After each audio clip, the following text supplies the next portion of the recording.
What started as a joke on a dusty afternoon would crack open a secret buried for decades and pull two sisters into a nightmare they never imagined. One small DNA test, forgotten in an attic, would turn their family history into a police investigation and force the truth into the light. By the time the answers came, nothing about their lives would ever feel simple again. The air in the attic was thick with the smell of old wood, yellowed paper, and memories that had been untouched for years. Dust floated lazily in the sunlight coming through the small round window near the roof. Aaliyah and Amara stood shoulder to shoulder, brushing cobwebs away as they sorted through boxes that belonged to their late grandmother. The task was long overdue. After the funeral, their mother had asked them to clear out the attic, but grief and busy lives had kept them from it until now. The sisters looked almost identical at first glance.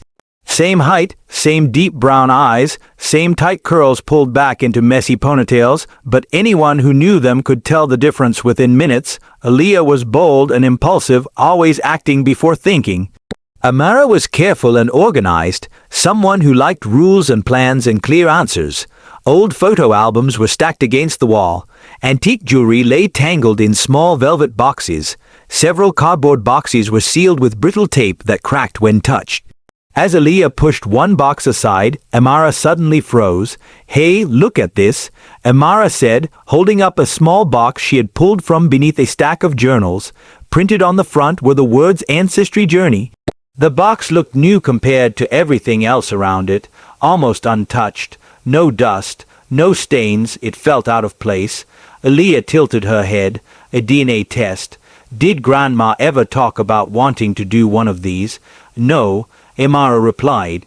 I never heard her mention it. Looks like she never used it. She opened the box carefully. Inside were 2 sealed vials, cotton swabs, instruction papers, and prepaid envelopes. Aaliyah grinned. Well, maybe we can finish what she started. It could be fun. We might find something interesting.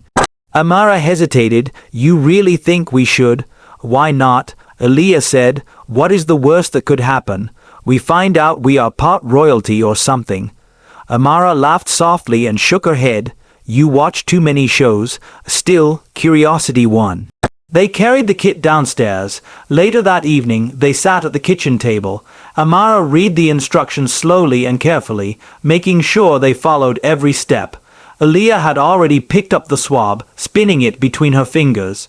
You are supposed to wait, Amara said. I know, Aaliyah replied. Relax. Within minutes, both samples were sealed and placed into the envelopes. The whole thing felt harmless, almost silly. I wonder if we'll find something exotic, Aaliyah joked, or maybe a long-lost royal family. Amara added, rolling her eyes. They dropped the envelopes in the mailbox the next morning and forgot about them. Neither of them had any idea that those small swabs would soon pull their entire family into chaos.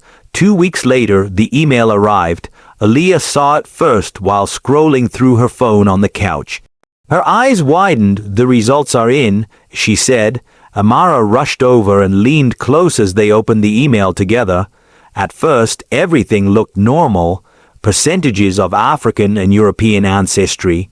Regions they expected, nothing surprising. Then Amara noticed a red alert symbol. Significant findings. She read aloud. Please consult a specialist. What does that even mean? Aaliyah asked. I do not know, Amara said. I have never seen that before. Aaliyah stared at the screen. We should tell Mom. Their mother was in the kitchen, rinsing dishes. When she saw the alert on the phone, her smile faded. Something dark passed over her face, gone almost as quickly as it appeared. Let us not panic, she said carefully. These tests can be confusing. We will take the results to Dr. Benson tomorrow and get a professional explanation. Her voice was calm, but it shook slightly. The excitement the twins had felt vanished, replaced by an uneasy silence that filled the house. The next morning, they sat in the waiting room at Dr. Benson's clinic. The smell of disinfectant hung in the air. Aaliyah bounced her leg nervously. Amara pretended to scroll through her phone but kept glancing at the door. Their mother sat stiffly, hands clenched around her purse, eyes fixed straight ahead. When their names were called, they followed the nurse into the office. Dr. Benson greeted them warmly, but his expression changed as he reviewed the DNA report. He adjusted his glasses and flipped through the pages again, slower this time, his brows pulled together. "What is it?" their mother asked. "I need to review this more carefully," he said. "Do you mind giving me a moment?" He stepped out of the room. The ticking clock on the wall seemed painfully loud. "Mom," Amara whispered, "what is happening?" "I do not know," she replied, though her face showed fear. Minutes later, the door opened again, this time Dr. Benson was not alone.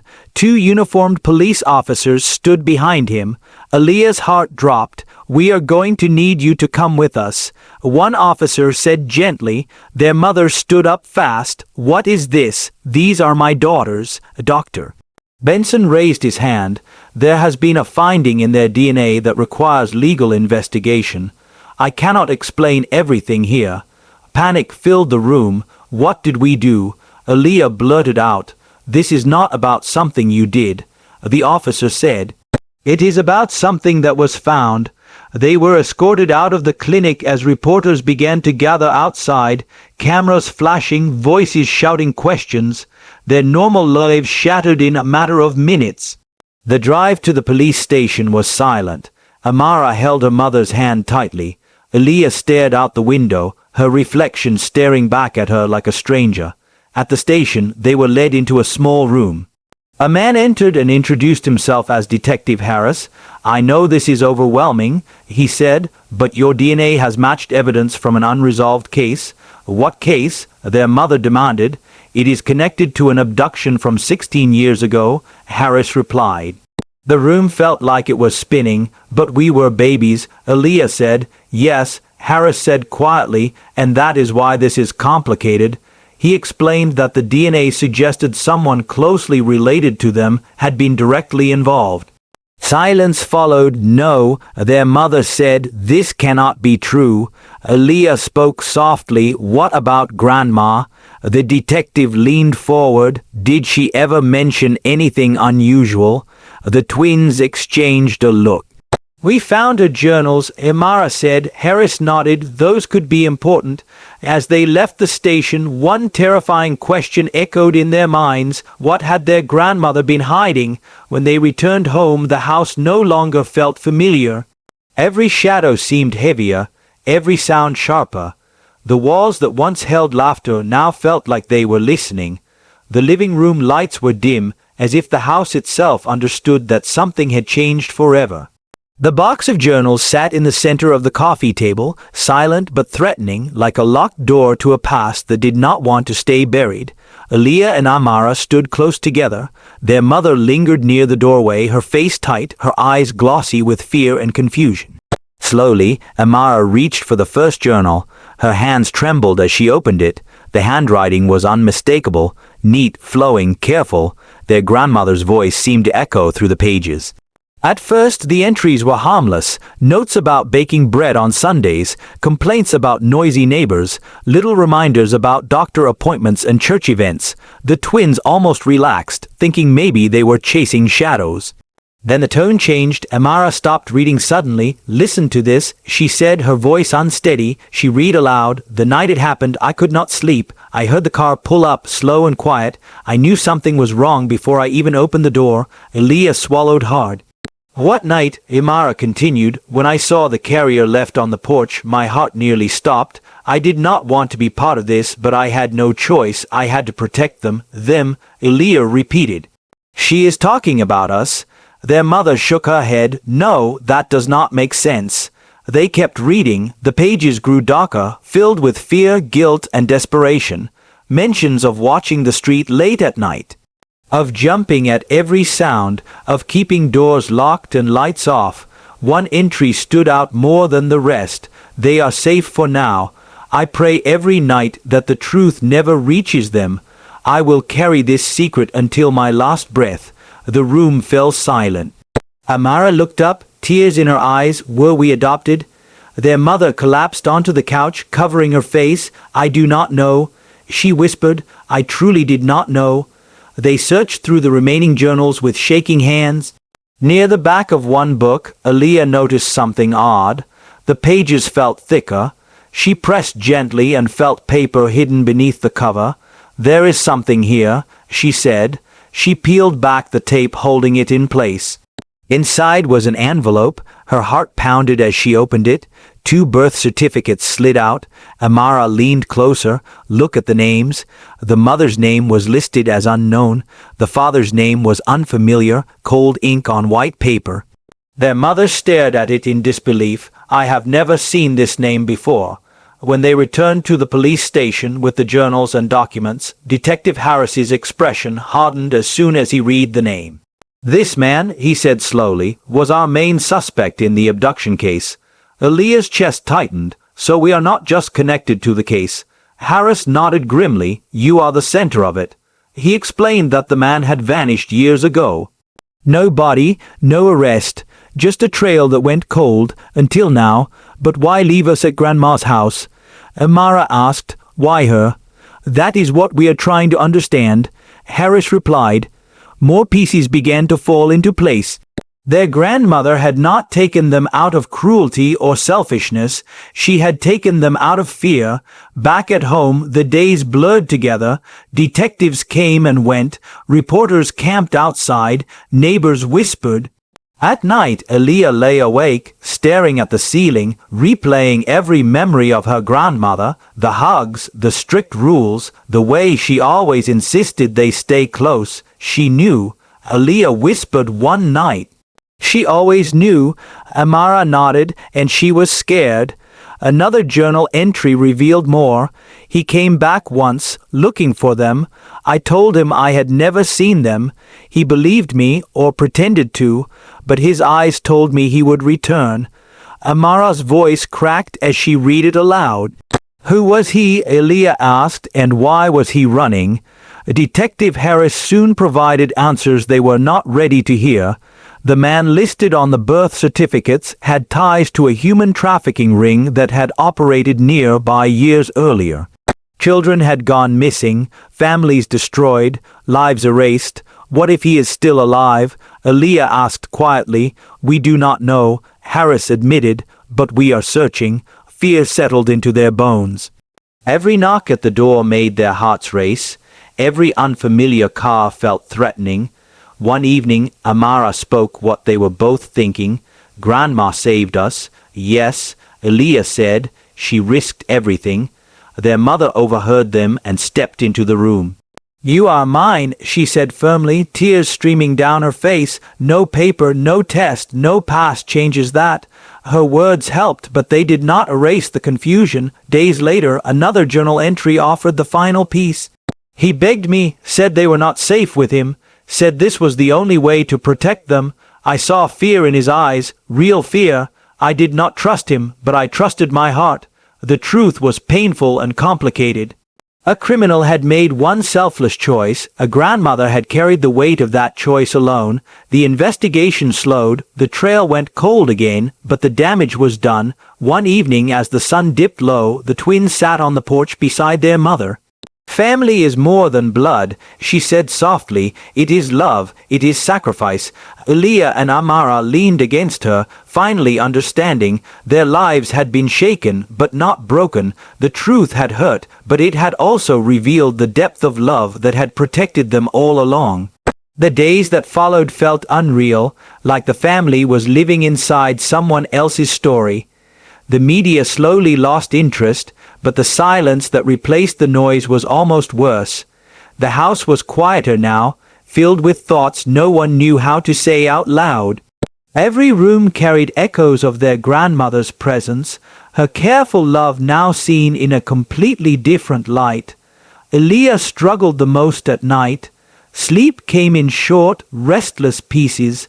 Every time she closed her eyes, she imagined a car pulling up outside, just like the journals described. She wondered how many nights her grandmother had stayed awake, listening for footsteps that never came, praying the truth would remain hidden. Amara dealt with it differently. She needed answers. She reread the journals again and again, searching for details they might have missed. Dates, small descriptions. anything that could explain why fate had chosen their grandmother out of everyone else to protect them. Their mother tried to stay strong, but the guilt weighed heavily on her. She kept replaying the past, wondering how she had missed the signs, the way her mother had been overly cautious. The rules that once seemed strict now made painful sense. I should have asked more questions, she said one evening, staring at an old family photo. You could not have known, Amara replied gently. Detective Harris continued to check in. The investigation was active again, but progress was slow. The man connected to the case remained missing. No new leads. No confirmed sightings, just old records and faded memories. The important thing, Harris told them, is that you are safe. Safe did not always feel real. One afternoon, Aaliyah sat alone in the attic. The same place where everything had begun. She looked around at the empty boxes and dust, covered corners. What once felt like a forgotten space now felt sacred. This was where their grandmother had hidden the truth, hoping it would never be uncovered. She did this out of love, Aaliyah whispered. Amara joined her, sitting beside her on the wooden floor. She gave us a life. They talked quietly about who they were now, about whether blood defined identity. About whether the past had the power to shape their future. I am still me, Amara said. That has not changed. Aaliyah nodded, and we still have each other. Their bond felt stronger than ever. The mystery that could have torn them apart had instead pulled them closer. Weeks passed. Life slowly returned to a new version of normal. School, work, simple routines that helped ground them. The fear never fully disappeared, but it softened. One final visit from Detective Harris brought a bittersweet update. The trail had gone cold again. Without new evidence, the case would remain open but unresolved. We will not stop looking, he promised. That night, the family sat together on the porch, wrapped in blankets as the air cooled. The sky glowed with soft stars, quiet and steady. Grandma believed in protecting us, Amara said softly, and Mom believed in loving us without question, Aaliyah added. Their mother smiled through tears. Love is what carried us through this. Love is what will carry us forward. They sat in silence, holding on to that truth. The DNA test that had started as a joke had changed everything, but it had also revealed something powerful. They were not defined by crime or secrets or fear. They were defined by the people who chose them, protected them, and stood by them when the truth came out. As the night deepened, Aaliyah felt something she had not felt in weeks. Peace. Their story was not perfect. It was not simple, but it was theirs, and that was enough.